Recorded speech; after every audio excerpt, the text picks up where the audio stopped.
Good morning. Ngasi card message ngasi ko koi rashi ki matung ina ko ka trying to katang thok tarage trying to sidagi shai shagi rashi ma palo khala khala ka dumai taraga ngasi ko ado first sida leire ko trying thoi ko rashi tarani thoi ka tarani thoi ko ahum mari manga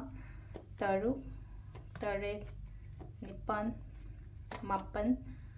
tara taramathoi tarani thoi khoi han ba khoi gi mesh rashi ko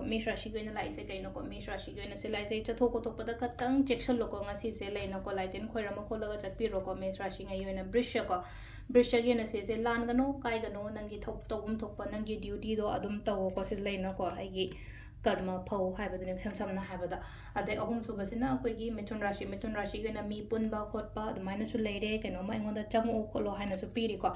aduga karkat ko tension stress kumba yamna leiba oina oire ko singa rashi ko haidi everything loina balance taroga chalo hari emotions tagi thabak tagi inkhang tagi kari tagi ko kaina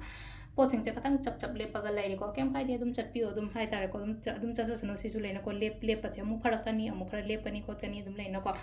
अदुगा सिसिना अखोगी तुला को वखन वागनो को केमता growth लाकनी अना तौरिबा थबा इंखांग ma'am से tension से यामना Lobo ओइनो ओइबदो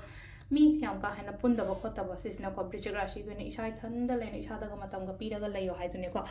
अदुगा next ने को धनु गिसु लेना को वखन से यारिंगे काम ओइना लेबा पेशेंस लेयो को थबक तबो मतमना लेना को सावबो खोतबा अमा केम याते को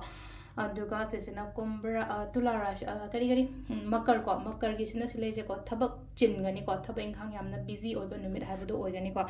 अदुगा सिसिना कुंभराशि गी ओइना तौरुपा थबकता सक्सेस कुंभा कईगुंबा दुमाय लापदो लास्ट की मिन्न गितना सिलाइन से कईनो हाई कांसे त मिन्न गी